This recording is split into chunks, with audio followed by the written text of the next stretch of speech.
buenas noches, bienvenidos en este jueves de El Gato Encerrado, vísperas de San Valentín, por cierto. ¿Cómo estás, Arturo? Sí, Dulce, muy bien, buenas noches. ¿Cómo estás tú, emocionada por el 14 de febrero?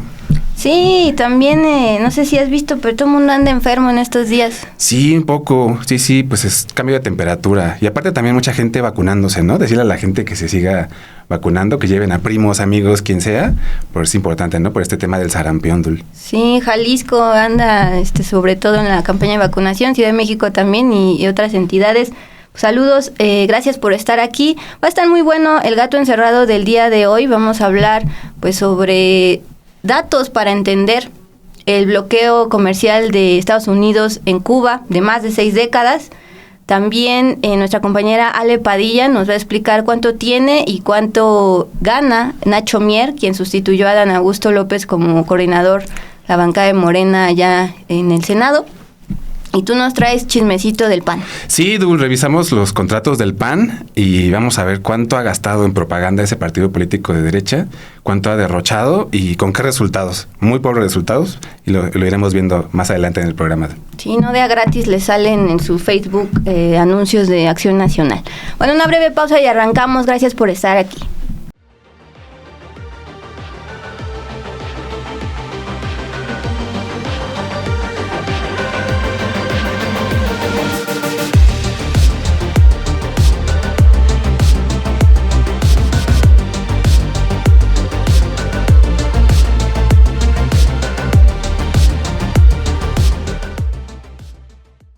Bueno, pues justamente para arrancar este jueves del Gato Encerrado y meternos de lleno a la datería respecto al bloqueo comercial y asfixia que está haciendo el gobierno de Donald Trump a Cuba, vamos primero a las calles.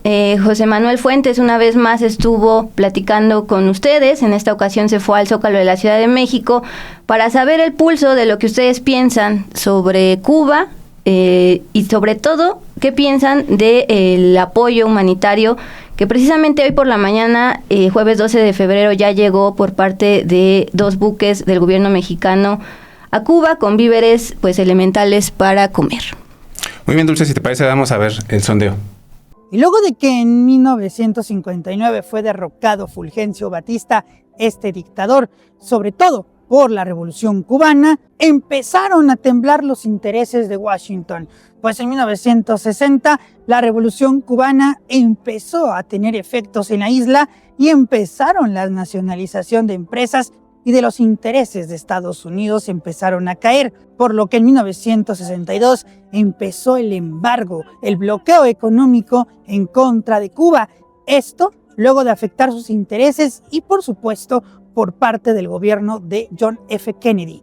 Y es que muchos países han votado en contra de este bloqueo, pero a Washington no le interesa. Y lo que vemos es que también se ha fortalecido con la política de Donald Trump, quien últimamente ha amenazado a los países que envíen petróleo, como es el caso de México, Rusia y Venezuela. Y es que amenazó con un arancel del 200%. Y por supuesto hemos visto que la política en contra de la isla se ha fortalecido con el secretario de Estado Marco Rubio, quien pues ha señalado que el régimen comunista que él considera debe de dejar de gobernar la isla. Para saber qué opina la gente en nuestro país, salimos a platicar con ellos y con ellas. Pues me parece que es algo inhumano, porque pues Cuba es un país hermano y que por mucho tiempo ha estado bloqueado.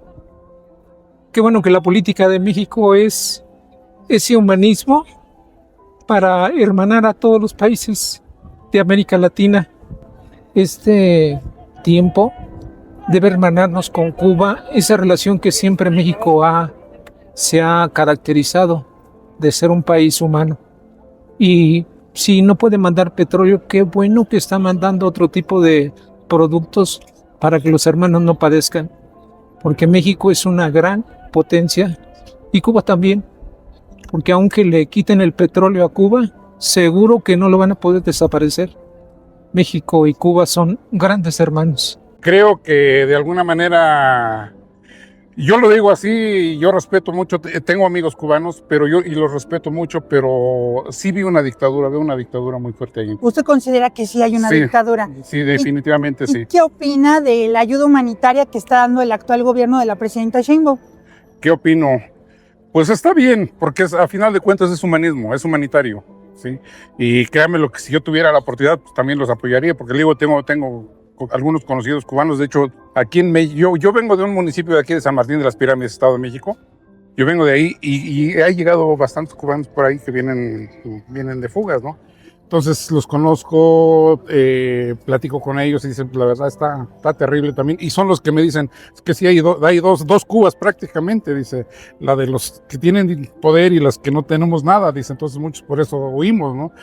Dice, y si a eso le unamos el bloqueo que le están haciendo, ahorita peor esto se me hace muy, muy drástico que digan del loco de Estados Unidos que va a sancionar a todo el que le apoye a Cuba, pues entonces ¿de qué se trata? ¿No? Entonces prácticamente no es yo lo veo más como una cuestión política, meramente política ahí, yo digo, es mi percepción muy personal. Me duele mucho la situación que están pasando, porque cuántos años de bloqueo sin poder pues tener un remedio o poder una solución para que no esté pasando esta situación.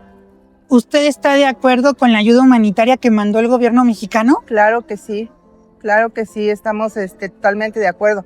Es más, si pudiésemos mandar particular, lo haríamos con mucho gusto, porque duele mucho ver la situación. No, para mí jamás se me ha hecho justo lo que está haciendo pues ese presidente, ya sabemos quién. ¿Y qué opina de algunas voces de opositores en contra del gobierno de la presidenta Claudia Sheinbaum Pardo, que dicen que no hay que mandar ayuda, que para qué se hace este tipo de apoyo humanitario? Bueno, pienso que es totalmente de los de la derecha, ¿no? La mayoría, porque pues yo no soy una gente muy, muy informada, pero con lo poco que escucho, no se me hace justo el sacar juicios que ni sabe uno, o sea, nomás se deja uno llevar por lo que escucha uno, y pues sí, nos hace falta mucho leer, y hablo por mí, leer, informarnos y escuchar a personas que en verdad estén diciendo la verdad, valga la redundancia. ¿Usted apoya la postura de la presidenta frente a la ayuda humanitaria de Cuba? Sí, yo sí la apoyo. ¿Por qué? Porque es un país que sí lo necesita. Y me parece que México, cuando tuvo una tragedia, también Cuba nos extendió la mano. Entonces, no, yo no estoy de acuerdo que le mueras la mano al que te da de comer. Sí, no estoy de acuerdo que tú te hagas el sordo cuando alguien ya te apoyó. Testimonios que recabó nuestro compañero José Manuel Fuentes sobre este tema de Cuba, el bloqueo y cómo está sufriendo la gente todas estas acciones que ordenó Donald Trump. Y bueno, ahí la gente preguntaba, entre otras cosas, cómo se puede ayudar a Cuba. Antes de adentrarnos en el tema, si les parece, comentarles que hay una iniciativa para llevar víveres en el Zócalo. Es una campaña para apoyar a Cuba ante el bloqueo y va a ser del 14 al 22 de febrero en el Zócalo. Entonces, si pueden llevar algo para apoyar a la gente en Cuba, la que la están pasando tan mal, pues creo que es una buena idea para los siguientes días. Y bueno, ahora sí, si les parece, adentrarnos en el tema de datos, la datería, el tema histórico. Y pues aquí está José Manuel Fuentes, que recabó la información para contarnos, para adentrarnos más en los antecedentes históricos y todo este tema de Cuba. José Manuel, ¿cómo estás? Pues un gusto poder estar aquí por primera vez con ustedes. Gracias por la invitación. Y sí, hay mucha información sobre este bloqueo que lleva 64 años. Más de 6 décadas, así es, José Manuel. Pues justamente no solo combinas los testimonios de la ciudadanía aquí en México, sino pues justamente la historia. Primero inicias explicándonos, y ahora es momento de explicarles a ellos, audiencia de Gato Encerrado, primero cómo inició este bloqueo en el 62.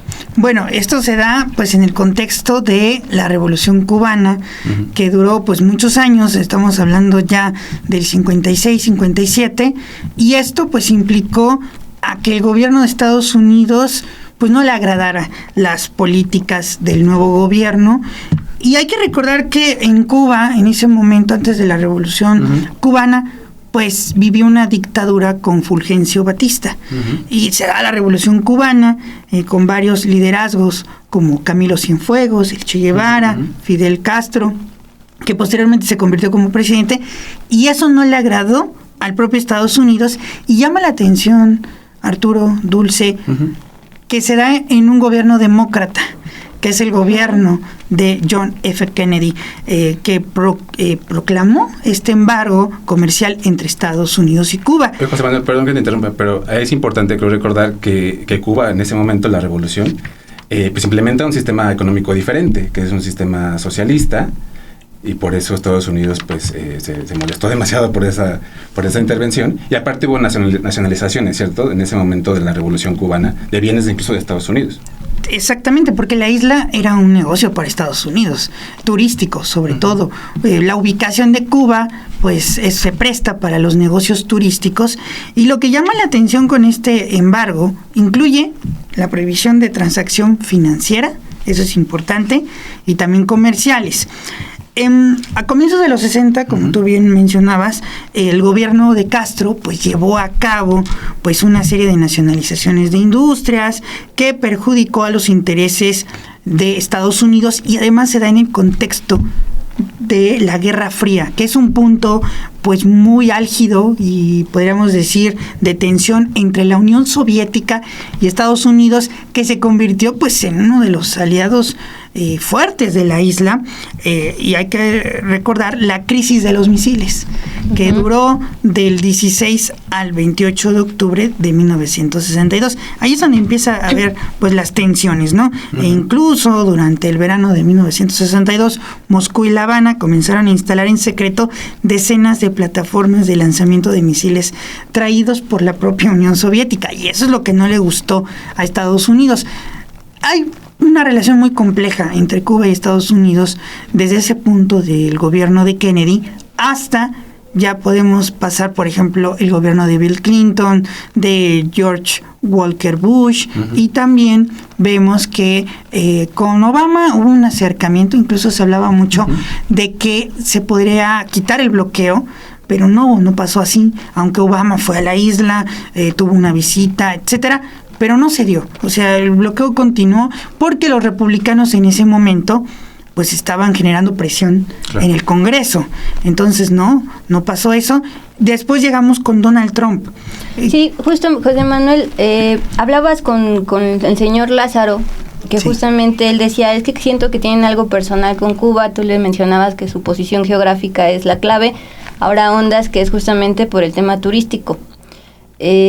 Justo la gran pregunta es qué ve Estados Unidos en Cuba para verlo como parte de su hemisferio, ya bajo esta pues visión que tiene Donald Trump, tanto en su primer mandato como en el segundo, de que es su hemisferio.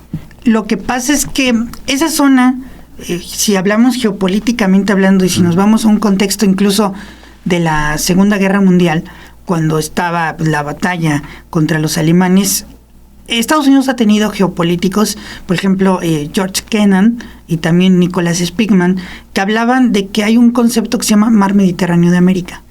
Eso engloba el Mar Caribe y el Golfo de México. No nos debe de extrañar que Trump empezó de manera narrativa a cambiar el nombre del Golfo de México al Golfo de América. Ahí está Cuba, estamos nosotros, y ese es el objetivo principal de Estados Unidos, que, repito, desde 1945, durante la Segunda Guerra Mundial, que ellos veían que esa es la parte más sensible para ellos, porque también incluye a Centroamérica. Por eso todo lo que vimos en el siglo XX, las revoluciones, los levantamientos armados, se da en un contexto de que esa zona es muy delicada para Estados Unidos, porque tienes un puente natural pues a ellos, ¿no? O sea, y además Cuba tiene salida al Golfo de México, en donde se encuentran pues las mayores reservas de petróleo de la región. O sea, si tú juntas el Mar Caribe y el Golfo de México, le ganas incluso al Mar de la China Meridional, al Golfo Pérsico, porque estamos hablando que estás juntando el Golfo y el Mar Caribe. Sí, la ubicación geográfica es muy importante y como decíamos, además, pues Cuba es el país que se hizo frente con un sistema económico distinto, ¿no? Ya implementó el socialismo tal cual a unos pasos de Estados Unidos y eso pues le dolió mucho históricamente a Estados Unidos, ¿no? Que Cuba adoptara este sistema económico. Y recordando también, claro, y los 60 también, leía que en aquellos años la Revolución Cubana nacionalizó 3 petroleras estadounidenses, ESSO, Texaco y Shell. Y ahora que está otra vez el tema del petróleo, creo que es importante recordarlo, que desde aquel entonces Estados Unidos, pues eso, se enfureció con Cuba porque hacía operaciones de petróleo desde entonces con Venezuela y con Rusia. Y entonces llega un punto en el que Estados Unidos le dice, yo no voy a refinar ese petróleo, y Cuba le dice, bueno, pues yo tomo esas refinerías, las voy a nacionalizar, y entonces ya viene la situación de embargo, ¿no, José Manuel? Y de bloqueo. Y el bloqueo que se empezó a agudizar también con Donald Trump, porque en el primer gobierno de Donald Trump se empezaron a aplicar algunas políticas, como por ejemplo se restringió pues los viajes no familiares a Cuba, limitó el envío de dinero a la isla desde Estados Unidos, estamos hablando de $1,000 por trimestre, ese es un dato muy importante que hay que tener. También se restringió la participación de viajeros estadounidenses en viajes educativos grupales, que eso se daban antes, y también se prohibieron las visitas a Cuba en cruceros, yates o aviones privados o corporativos, porque en donde se alimenta Cuba o donde hay ingresos, pues es en la parte del turismo, y es por ahí donde Donald Trump prácticamente pues está dando los golpes, y esto lo dio en 2019.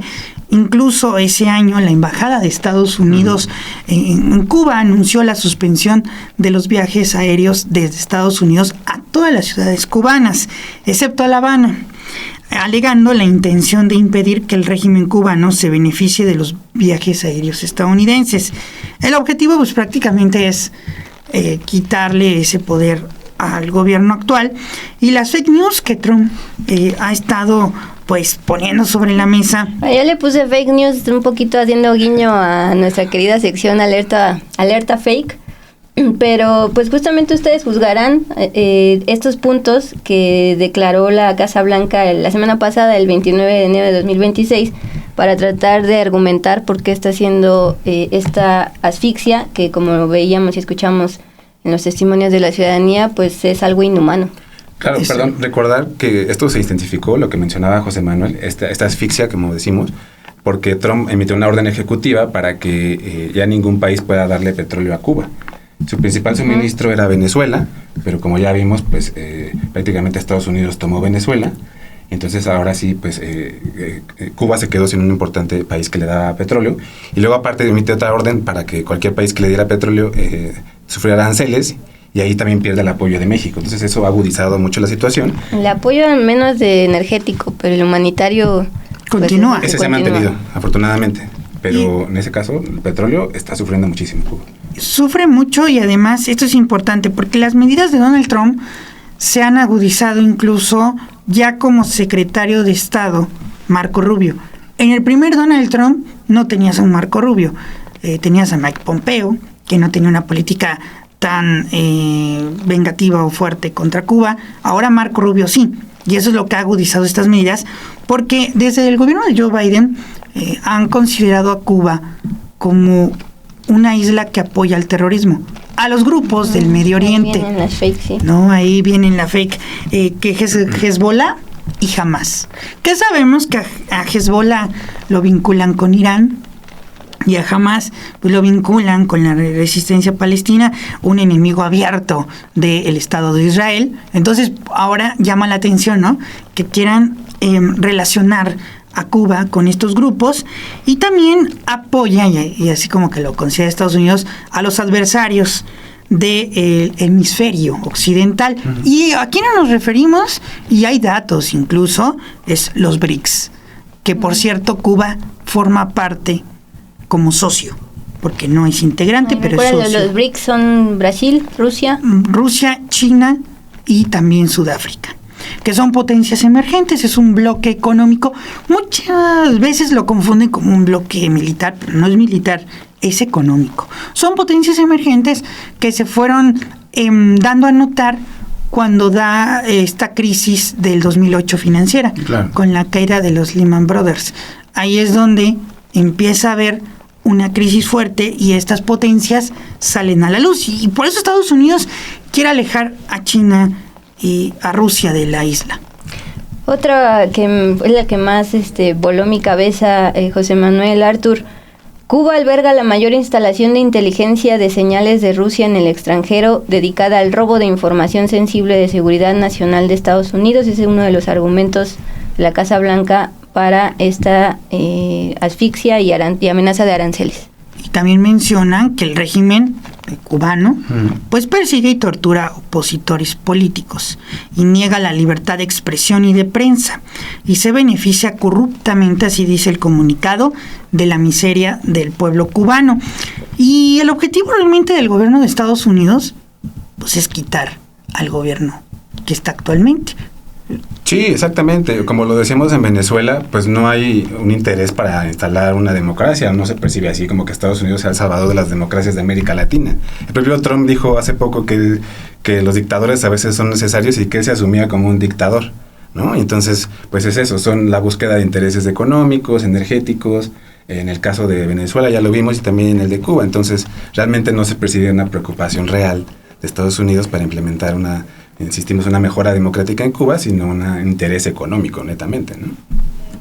Justamente, José Manuel, tú nos traes una tabla para recordar quiénes son o quiénes han sido los presidentes de Cuba desde el 59, poquito antes del inicio del bloqueo y el tema de la revolución, hasta nuestros días con Díaz-Canel. Y es que esto es importante porque, y qué bueno que lo dices, Dulce, porque, por ejemplo, el primer presidente después de esto fue Osvaldo Dorticos Torrado, que gobernó de 1959 al 1976. Posteriormente llega Fidel Castro, que es el principal líder que no quiere Estados Unidos, por todos los discursos que dio en la ONU, por todo este posicionamiento y después la alianza que tuvo. Ya les estoy hablando de 1998 con Hugo Chávez, cuando llega al poder en Venezuela. Fidel Castro gobernó de 1976 a 2008. Raúl Castro, que es el hermano, llegó al poder en 2008 al 2018. Posteriormente llega Miguel Díaz-Canel hasta la actualidad, de 2018 a, pues ahorita lo que llevamos de 2026. Y Miguel Díaz-Canel, pues han dicho que es un dictador, lo han catalogado así en Estados Unidos, porque pues el objetivo es que ya salga del poder también Miguel Díaz-Canel, ¿no? Que últimamente ha tenido varios choques con Donald Trump en cuestión discursiva. Claro, sí, me parece que el lado de la oposición y la derecha se usa muy fácilmente, muy responsablemente del tema de la dictadura. Lo hemos visto en muchos momentos, ¿no? Acosando dictaduras. En el caso de Cuba, pues a ver, es un hecho que ha habido un partido único desde la Revolución Cubana, el Partido Comunista. Esa parte, pues creo que hay que señalarla. Se ha cuestionado mucho que la libertad que tengan los opositores en esa isla, eso es una parte, pero ese es un tema, digamos, político. Y otra cuestión es el tema de la ayuda humanitaria. Aquí mucha gente de la oposición, insisto, ha regateado esta ayuda que le está dando a México, diciendo que están apoyando una dictadura, cuando yo no lo veo así. Es un apoyo humanitario, de que la gente se está muriendo de hambre. Exactamente. No tienen luz, apagones de 10 horas, no tienen medicinas, gente con cáncer sin medicinas. Exactamente, y yo dudo mucho que Díaz-Canel esté padeciendo todas estas cuestiones. La élite cubana no lo creo, y sí la gente común, la gente de a pie. Entonces ahí esa parte me parece importante destacarla, de que hay un tema político que sí se puede cuestionar, pero por el otro está la ayuda humanitaria, que creo que es muy digno. Me parece que la presidenta Sheinbaum lo haya defendido, en el primero dándole petróleo a Cuba y después manteniendo esta ayuda humanitaria, mandando ahora víveres. Pese a la presión de los aranceles, hoy llegan los primeros 2 buques con varias toneladas de víveres. Ya prometió enviar más buques de México hacia Cuba.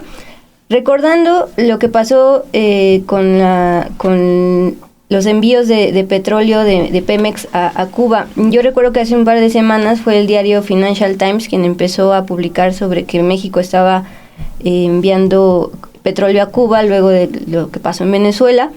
Reforma retoma eso. La presidenta en un inicio pues trata de mantenerlo muy por encimita, pero ya cuando se sale más y digamos Estados Unidos se entera, por así decirlo, es cuando vienen las presiones de Trump.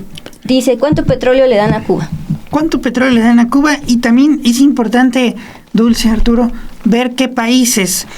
Por ejemplo, hace unos días el director de Pemex, Víctor Rodríguez Padilla, informó el pasado 4 de febrero que la empresa petrolera tiene un solo contrato para venta de petróleo en Cuba.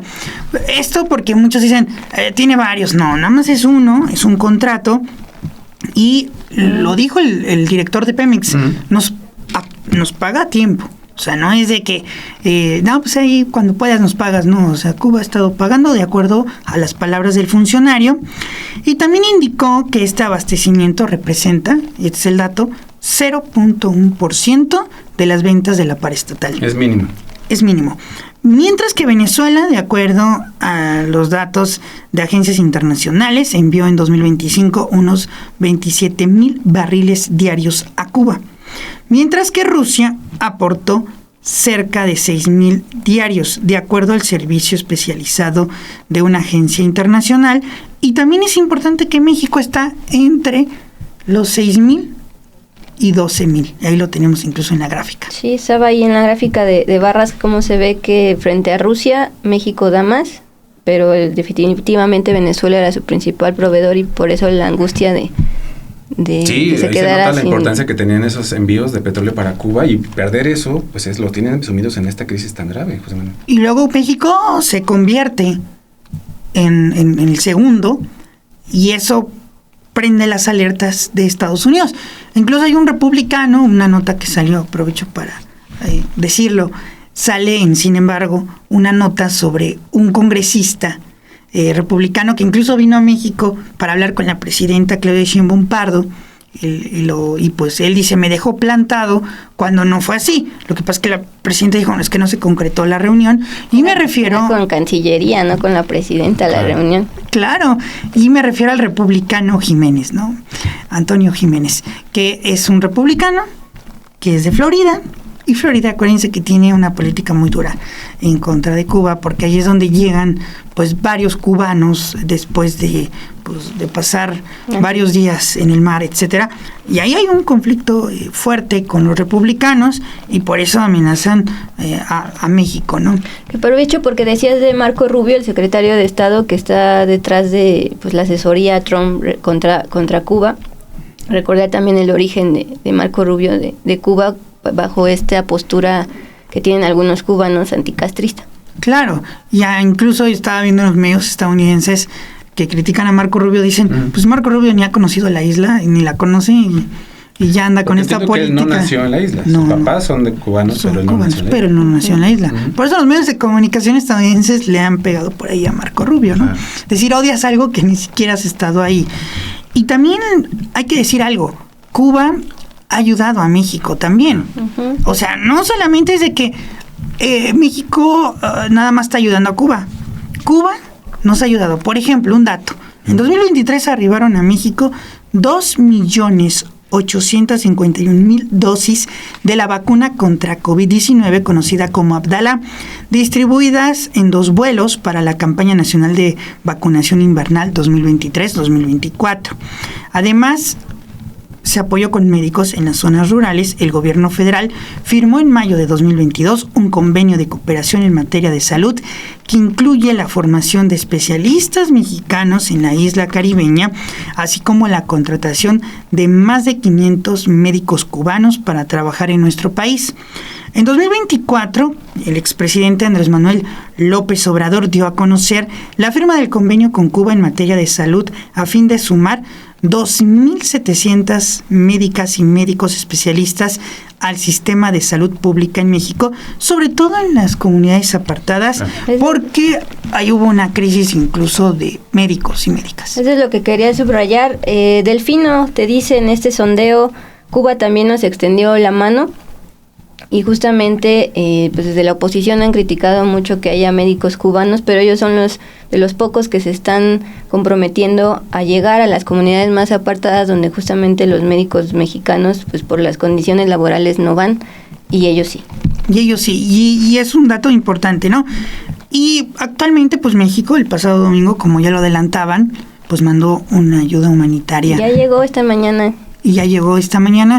Y es importante también porque el objetivo es llevar, o ya llegaron, pues productos como galletas, frijol, arroz, atún, agua y aceite vegetal, así como también artículos de higiene personal. Eso va a ayudar mucho. Sí, muy importante. Veía hay algunos testimonios, comentarios de la gente en la isla, cómo lo está padeciendo. Y pues eso, no tienen gas, no tienen gasolina, no pueden cocinar. Están buscando ahora mismo leña, carbón, cualquier energético que les ayude. La gente no puede ir a trabajar en Cuba. El transporte está carísimo. En fin, otra vez, recordar que todas estas afectaciones de parte de las acciones de Trump pues, repercuten en la gente de abajo, y la gente que ya tiene una situación difícil en Cuba. Y pues creo que se valora mucho esta ayuda que está dando México. Mientras del otro lado hay muchos comentarios de la oposición otra vez, diciendo que por qué se ayuda a Cuba si aquí hay tantos problemas, pero ya vimos esto de que pues, ha sido una ayuda mutua entre países histórica, ¿no?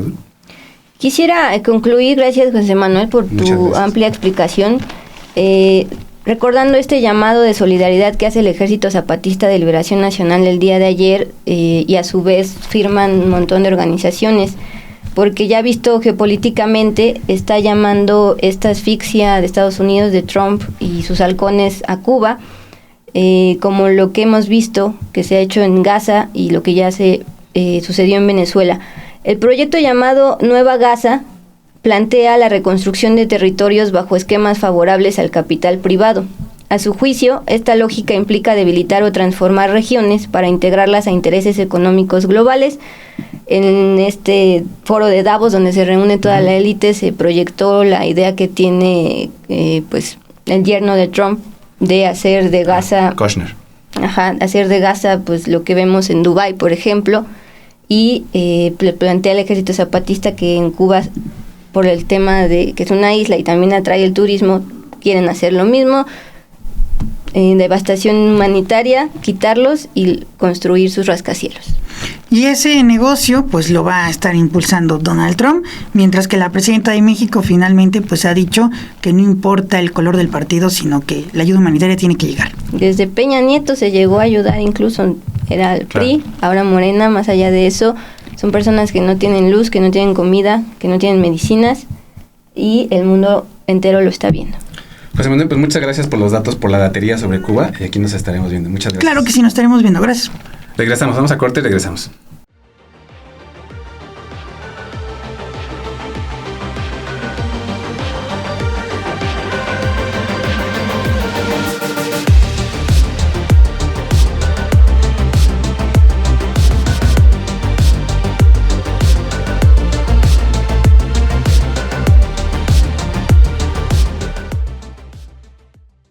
Es momento de pasar a nuestra gustada sección ¿Cuánto tiene, cuánto gana? Nuestra compañera Alejandra Padilla pues justamente hace un zoom a las declaraciones patrimoniales de Nacho Mier, quien actualmente es el coordinador de Morena en el Senado. Ella destaca dos datos: un terreno que particularmente, a pesar de solo medir 200 metros cuadrados, pues tiene un valor elevado, y sobre todo también me llama la atención que hasta la fecha no se sabe si Nacho Mier, un político, alguien en el poder político, todavía tiene participación en un medio de comunicación allá de Puebla, el diario Cambio. Esto pues es peligroso porque justamente es un poder en un medio de comunicación, como lo hemos visto, por ejemplo, con Jeff Bezos en The Washington Post. Vamos a ver lo que nos explica Ale Padilla. ¿Es mucho o poco lo que tiene? ¿Dónde está el terreno que les digo? ¿Tiene más terrenos? Escuchemos. Ignacio Mier Velasco acaba de asumir la coordinación de Morena en el Senado, y con el nuevo cargo, su patrimonio vuelve al centro de la discusión pública. El senador reporta bienes por 17.6 millones de pesos, según su declaración patrimonial más reciente. Son 3 terrenos, una casa, 2 autos, relojes de lujo, muebles, joyas y obras de arte. Pero hay un dato que destaca entre todos los demás. El 70% de su patrimonio está concentrado en un terreno. Ese terreno fue adquirido el 9 de octubre de 2013, cuando Mier era diputado local suplente en Puebla, y al mismo tiempo presidente del Consejo Consultivo de un medio de comunicación. Diario Cambio. Según lo que el propio Mier consigna, pagó 12.579.000 pesos por apenas 200 metros cuadrados. Es decir, más de 62,000 pesos por metro cuadrado. Pero, ¿este precio es muy caro o muy barato? Para ponerlo en perspectiva, hoy hay terrenos en zonas residenciales exclusivas de Puebla, como Lomas de Angelópolis o Aras, en donde los terrenos cuestan entre 4.300 y 11.500 pesos por metro cuadrado. Pero la declaración patrimonial de Mier no precisa la ubicación del terreno, por lo que no es posible saber por qué su precio fue tan elevado. Además, ese no fue el único terreno que Mier compró. Entre 2012 y 2014 adquirió uno por año. El primero, de 12.500 metros cuadrados, le costó apenas 400,000 pesos, unos 32 pesos por metro cuadrado. Y el tercero, comprado en 2014, tuvo un precio mucho menor, 3.800 pesos por metro cuadrado. Según su declaración patrimonial, la mayoría de los bienes que actualmente tiene Mier Velasco fueron adquiridos cuando todavía era militante del PRI. Según su propia declaración, no ha incrementado su patrimonio desde 2021, año en el que compró una camioneta Chevrolet por 1,5 millones de pesos que pagó de contado. Además, el terreno más caro de su patrimonio coincide con un evento clave de su trayectoria profesional, la época en la que, además de ser servidor público, tenía un puesto muy importante en el diario Cambio. Esa relación fue investigada por la Unidad de Inteligencia Financiera en 2021 y 2022, en una indagatoria que puso bajo la lupa los nexos entre política, medios de comunicación y recursos financieros en Puebla. Actualmente, su perfil curricular consigna que ese cargo inició en 2008, pero no muestra un año de término. Mientras tanto, en el registro público de propiedad, Mier solo aparece como socio de una sociedad de producción rural de responsabilidad limitada llamada Consumiera Producciones Agrícolas. Los otros socios son Carlos Ignacio Mier Bañuelos y Moisés Arturo Villaverde Mier. Esa relación, y aunque no hubo cargos en su contra, el episodio reavivó el escrutinio público. Y regresando a su declaración patrimonial, además de los inmuebles, Mier reporta relojes de lujo, un Rolex comprado en 1991 y un Piaget adquirido en 2004, así como un automóvil Jaguar y una casa de más de 1 millón de pesos que posteriormente amuebló y decoró con obras de arte. En todo esto gastó 850,000 pesos en total. Hoy, Ignacio Mier Velasco coordina la bancada de Morena en el Senado y su patrimonio sigue dejando preguntas abiertas.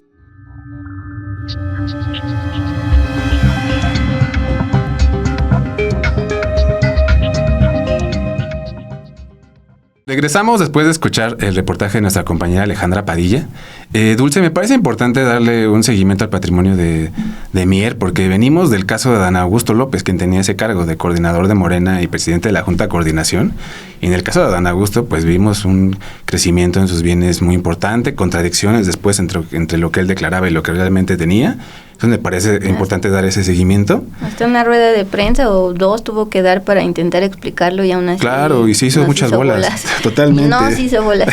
A todos, exactamente. Entonces me parece importante hacer este seguimiento. Y antes de clavarnos en los datos, pues recordar que Ignacio Mier, pues también es un priista, expriista, estuvo en ese partido, y en su caso, pues que aprobó este esquema financiero del FOBAPROA. Fue uno de los que más lo impulsó en aquel momento con el PRI, y con ese antecedente llegó ahora a este puesto de la coordinación de Morena en el Senado. Y pues sobre los bienes, pues otra vez, ¿no, Dul? A los políticos les gustan los carros deportivos. Sí, nuestra querida colega Ale Padilla enfatizaba que su patrimonio, la mayoría lo adquirió entre el 91 y 2014 cuando era priista. Y si ven en la tabla, que justo son los datos de Ale Padilla, llama la atención que de los dos vehículos que declara, en el 2002 de contado, 250,000, adquirió un bonito Jaguar, y nos recuerda, nos hace déjà vu del deportivo Kia que tiene Rubén Moreira declarado. Sí, les gustan los carros deportivos, y en el caso de Mier también, pues relojes de lujo, un Rolex de 40,000 pesos que compró de contado en el 91, otra vez en su etapa priista. Y también declaró ya en el 2010 obras de arte por un valor de 400,000 pesos, Dul. Pues ahí está. También se ha hablado bastante de los relojes. Aparte del Rolex, tiene un Piaget más carito de 70,000, ese sí lo pidió a crédito. Ujú. Pero bueno, decías, es importante saber la evolución, cuánto tienen, sobre todo. Exactamente. Y respecto a lo que ingresan, porque justamente es preguntarse si tiene el dinero suficiente limpio Exactamente. para tener lo que tiene. Sí, veremos en 2 o 3 años cómo va evolucionando su patrimonio de Mier, a ver qué tal se comporta. Ya como el coordinador de Morena. Exactamente. Bueno, pues vamos a finalizar este bonito gato encerrado. Gracias por continuar con nosotros. Por cierto, les recordamos nuestro correo electrónico para que están viendo en pantalla, precisamente para que nos envíen sus comentarios y también sus solicitudes para que Arturo, yo y todo el equipo de la unidad de datos nos pongamos a hacer tablas de Excel para responderles. Muy bien, sí, ahí está el correo, gatoencerradosmx@gmail.com, para que la gente nos escriba.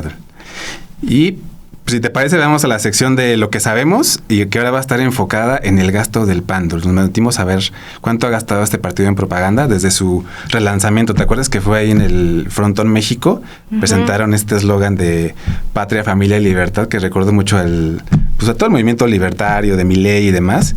Y pues el PAN presentó con bombo y platillo su relanzamiento, esperando captar muchos militantes, pero las cifras muestran que esa movilización del PAN pues no ha funcionado.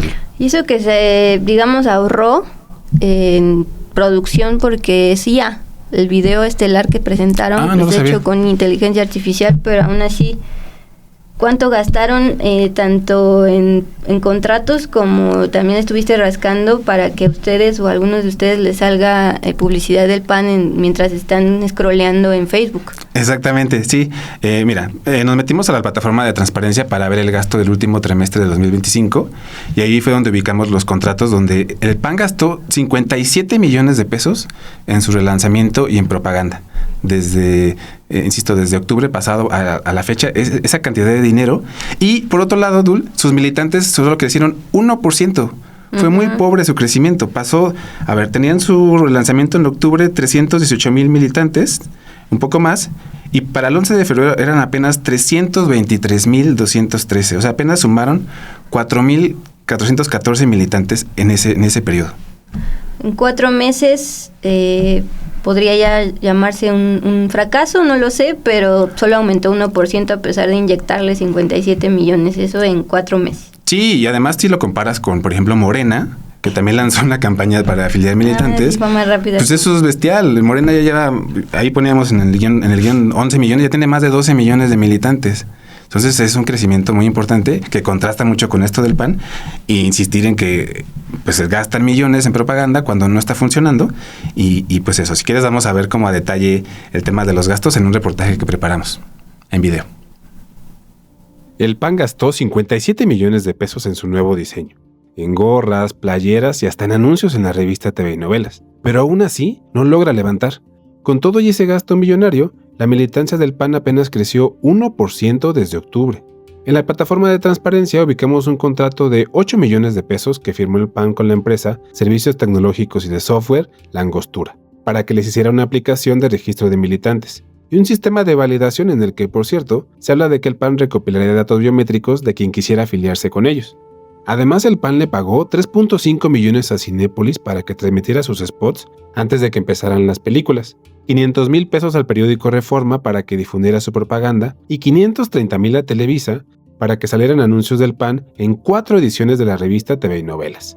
El gasto también incluyó 5 millones de pesos para la compra de 90 pantallas LED con las que se muestran anuncios panistas en las calles y 23 millones de pesos con los que el PAN compró 155,000 playeras azules y blancas, 198,000 gorras, 400,000 bolsas y 75,000 banderas. A esto se suma que Acción Nacional y su dirigente Jorge Romero gastaron en los últimos 3 meses 8 millones de pesos en anuncios en redes, para tratar de que los vean más en Facebook e Instagram. Y al revisar a detalle sus contratos, ubicamos que el PAN compró libros de panistas. Firmó un contrato de 306,000 pesos para adquirir 1,000 copias del libro El Poder Desmedido, un texto de Fernando Rodríguez Doval, que es su secretario de Estudios y Análisis Estratégicos, y 1,000 ejemplares del libro 27 reglas del líder humanista, también de un panista, de Julio Castillo López, presidente de la Fundación Rafael Preciado Hernández. Así gasta el PAN el dinero público, mientras su campaña para afiliar nuevos militantes está fracasando.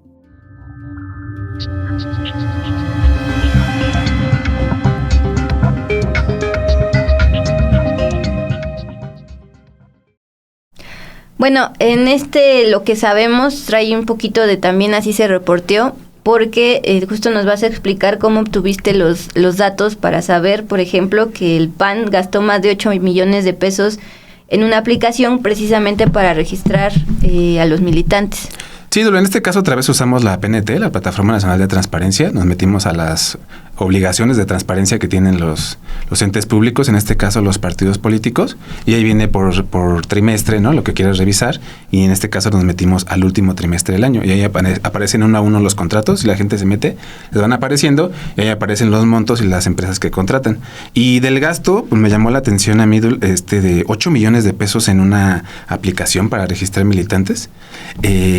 Me pareció muy alto, aunque no solo es la aplicación como que nada más tome una foto y ya, sino que además su desarrollo contempla un mecanismo de confronta de datos que tú metes en una foto de alguien que se vaya a afiliar con los registros que tiene el INE.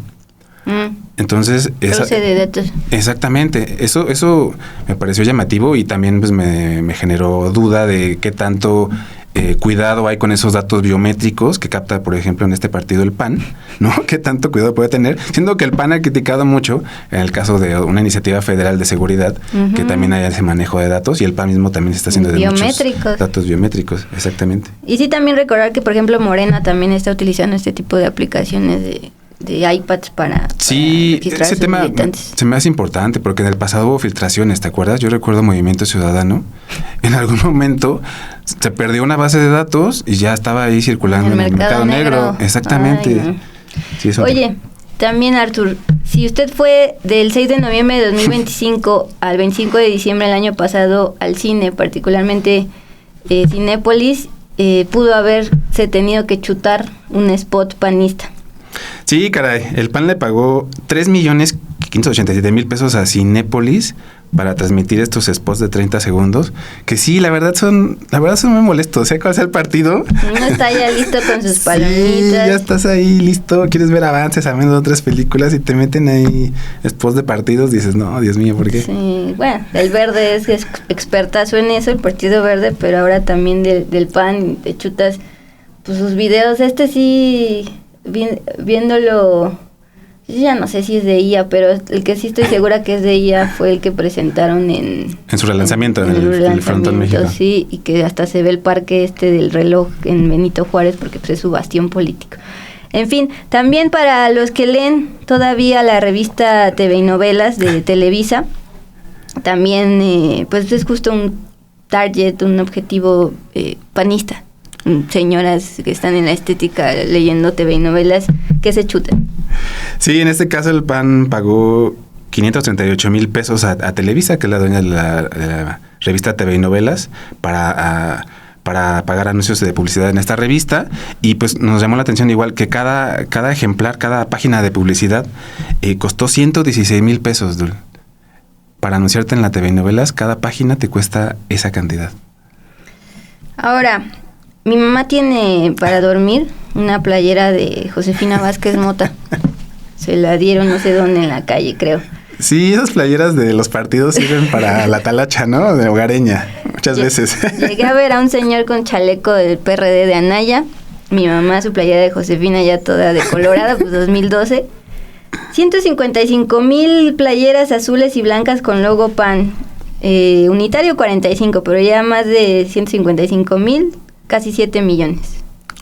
Sí, bueno, en total en estos artículos de promoción el PAN gastó 23 millones de pesos en playeras, gorras, banderas, para otra vez tratar de subir en la militancia. Y pues eso. También ubico en ese caso otra vez al Partido Verde y Movimiento Ciudadano. Creo que eso vale la pena también revisarlo. Siempre ha llamado mucho la atención cuánto gastan en mochilas, en gorras. En su momento el Movimiento Ciudadano con los tenis, ¿te acuerdas? Los fosfo. Que van a regresar ahora con que Mariana Rodríguez anda muy interesada en la gubernatura de Nuevo León y su esposo Samuel García, el gobernador en la presidencia, pues. Pero bueno, regresamos a Acción Nacional. También aquí traes una imagen de Fernando Rodríguez Doval, secretario de Estudios y Análisis Estratégico. ¿El qué? Sí, en ese caso el PAN pagó 144,000 pesos por 1,000 ejemplares de un libro de Rodríguez Doval que se llama El Poder Desmedido. Otra vez con estas narrativas de una supuesta dictadura en México y demás. Y pues eso, lo que decíamos en la nota, es el PAN comprándole libros a panistas. Sí, muy cercano a Romero, Jorge Romero, que es actualmente el líder de Acción Nacional. Ahora, esto en, digamos, el mundo físico, aguas con lo que está pasando pues justo en el mundo digital. Cada vez es más palpable, aunque lo veamos en un mundo digital, que la mitad de las cosas que ve usted en redes sociales no se generan de manera natural, claro, sino que hay detrás pues campañas pagadas, en este caso por partidos políticos, y que Meta sí hace transparente. Sí, afortunadamente está esa herramienta que nos permite dar un seguimiento al gasto. Y ya que mencionabas a Mariana Rodríguez hace rato, vi que celebró en Instagram que ya tiene 5 millones de seguidores. Yo no dudo que pues ella tiene un muy buen estilo como influencer por ahí, que empezó desde aquellos tiempos del maquillaje, si mal no recuerdo. De las chanclas que perdió en unas vacaciones, y a partir de ahí su video se hizo viral. Ándale, le sí. Gustó y ha tenido un montón de momentos virales. Pero también ahorita vamos a ver, es una de las que más ha gastado en estos anuncios de Meta, ¿no? Que justo para volver a lo mismo de que cada vez lo que ve en sus redes es muy poco natural, venía leyendo que ella ya está muy lista para su campaña, y yo que lo veo yo que estoy en Ciudad de México no me sale publicidad tanto de ella, pienso que más bien la está enfocando en Nuevo León, y es justo la magia de pagar. Sí, eso es muy interesante. Cuando pagas anuncios en Meta, por ejemplo, que es Facebook e Instagram, lo puedes segmentar. Tú puedes decir, yo pagué 1,000,000, quiero que 500,000 se enfoquen en que el anuncio llegue a Tlaxcala, a Guanajuato. En este caso a los regios. E incluso por grupos de edad, eso es más también muy interesante. Y sexo, obviamente, género. Lo puedes ahí segmentar, entonces ahí van creando sus campañas.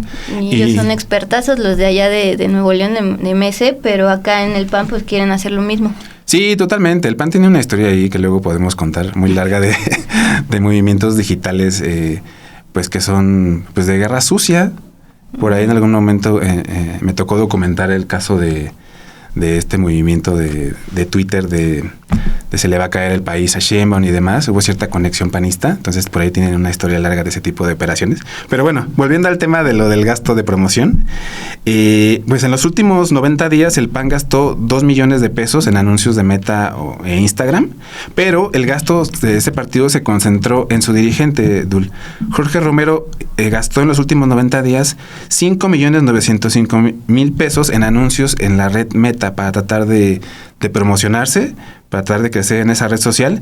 Se ubicó en tercer lugar, solo por debajo de Samuel García, con su gasto de 7 millones. Y este sitio que quizá ubiques, de Badabun. Sí, señor. Que también tiene mucha propaganda política, aunque es un misterio exactamente con qué partido está, porque igual ponen cosas del Verde Movimiento. También trabajan, hacer trabajitos sucios, ¿no? Borrar contenido en internet que no le guste. Eso no lo tenía ubicado, pero en el caso sé que de Álvarez Maínez. Claro, exactamente, sí. Bueno, en ese caso Badabun se ubicó en primer lugar en los últimos 90 días con 10 millones de pesos en propaganda en estas redes sociales. Y pues ahí está el gasto panista importante en publicidad. Y si te parece... Perdón, hablas de hablar segmentado. Pues justamente aquí me aparece Mike Flores. Podría no entre nosotros saber quién, pero justamente es uno de los voceros que se enfoca hacia los jóvenes. Entonces, por eso. Lo ubicaste. Es de Movimiento Ciudadano, si mal no recuerdo, ¿no? ¿También? Sí, hasta donde recuerdo esta persona, Mike Flores. Bueno, pero Movimiento Ciudadano pues sí es el partido que más gasta.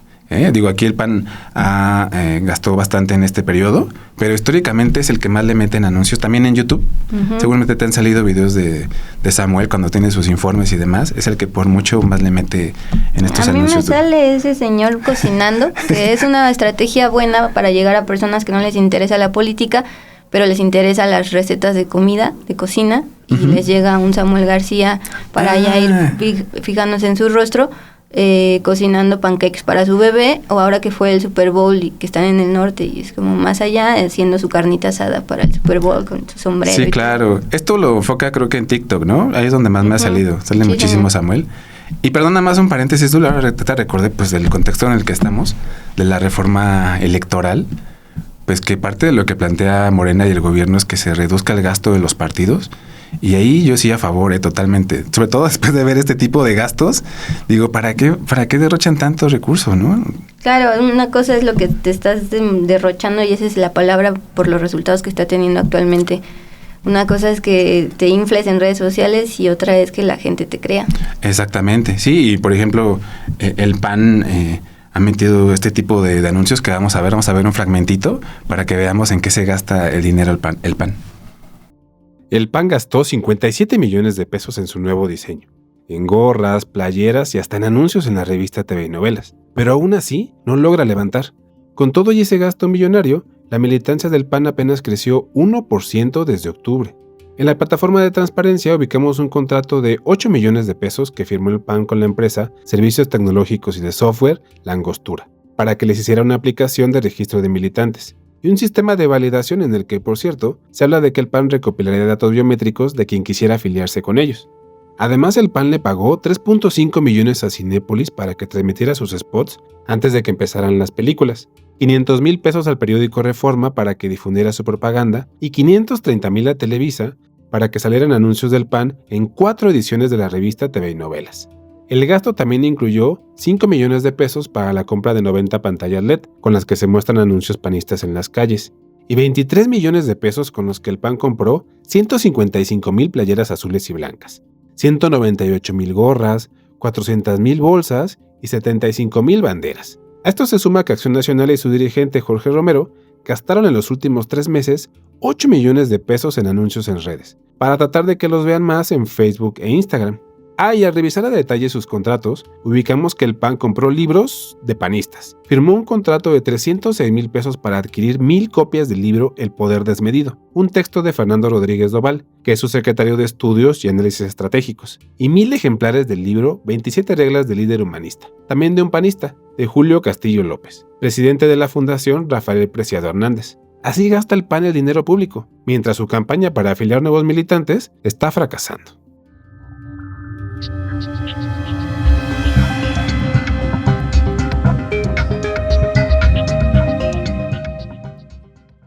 Bueno, pues ese spots les costó casi medio millón de pesos, 600,000 pesos. Esto lo sabemos pues justo gracias a los datos abiertos de Meta. Solo para que sea más viral, digamos. Bueno, sí, buen punto, hacerlo. La producción, quién sabe cuánto les costó, pero solo para promoverlo en Meta con pauta, 600,000 pesos. Que por ahí sí se veían algunas imágenes con IA y lo van mezclando. ¿Qué tiempos para ser periodista, Arturo? Sí, así es. Con la IA, qué rollo. Justo queremos despedirnos con una muestra justo de periodismo. Nuestra compañera Montserrat Antúnez de la Unidad de Investigación y de Sin embargo MX había realizado pues una indagación del gasto en memes, pero por parte del PRI. De todos los colores hacen lo mismo. Propaganda con memes, varios de ellos pues con un toque de priista, es decir, con mentiras. Vamos a verlo. De enero de 2025 al 2 de febrero de 2026, el Partido Revolucionario Institucional y su dirigente Alejandro Moreno Cárdenas gastaron en conjunto más de 6 millones de pesos en la difusión de anuncios, memes e imágenes creadas con inteligencia artificial a través de Facebook e Instagram. Es decir, destinaron en promedio 15,500 pesos diarios en la difusión de estos mensajes. El gasto en las redes personales de Alejandro Alito Moreno superó el de las cuentas oficiales del PRI. El desglose de los gastos muestra que el PRI destinó un estimado de 2,814,346 pesos a 207 publicaciones, mientras que Moreno Cárdenas gastó al menos 3,339,402 pesos en 196 anuncios en el mismo periodo, de acuerdo con datos de la Biblioteca de Anuncios de Meta. Sus mensajes se centraron en generar nostalgia por una supuesta época de mejores finanzas, estabilidad y seguridad bajo gobiernos priistas que contrastan con la administración actual de Morena. Para ello, utilizan frases como "el PRI sí resuelve" y "el PRI sí sabía gobernar". Esta intensa inversión publicitaria se da en el momento más crítico de la historia del PRI, En solo 4 años, el partido perdió el 79% de su militancia y ha perdido 11 gubernaturas entre 2021 y 2025 bajo la dirigencia de Alito Moreno Cárdenas. La estrategia de comunicación del PRI en 2025 se enfocó en denostar a Morena, con imágenes de perros caricaturizados y memes que piden el regreso del PRI al poder.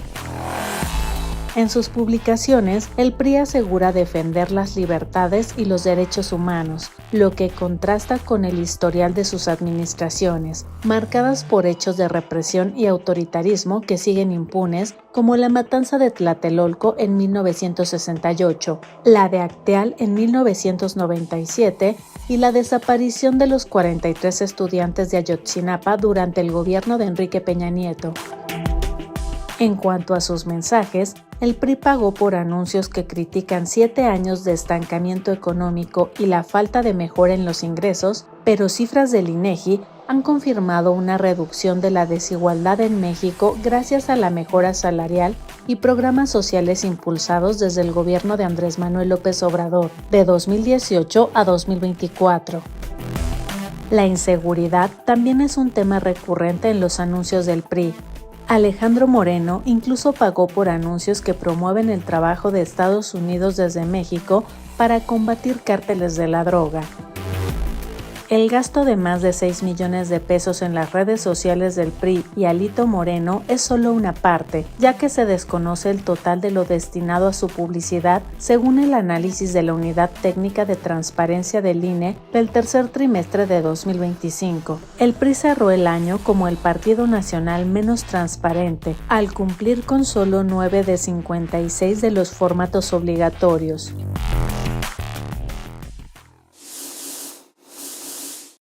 Regresamos y pues ahí está el gasto del PRI en memes, muchos de ellos con desinformación o mentiras, Dul, y pues tratando siempre de conectar con la chaviza, ¿no? Que Six Seven y no sé qué, pero pues sin rancios. Sin sustento, exactamente, da cringe, como diría la chaviza también, Es ¿no? un viejito queriéndose acercar a la juventud. Algo así, exactamente, sí, raro. Pero otra vez, pues ahí derrochan millones en ese tipo de anuncios. Eso es lo malo. Si fuera su dinero, diría, bueno, va. Pero pues es de los impuestos. Por cierto, 12 de febrero seguimos esperando la reforma electoral que habla sobre también ya regular tanto dinero a los partidos políticos. Pues bueno, gracias por habernos acompañado una vez más en este Gato Encerrado, jueves 12 de febrero. Nosotros nos vemos pues el próximo jueves. No se pierdan toda la programación de Sin embargo al aire. Cuídense, cuídate, Arturo. Muchas gracias, igual, Dul. Nos vemos. Hasta luego.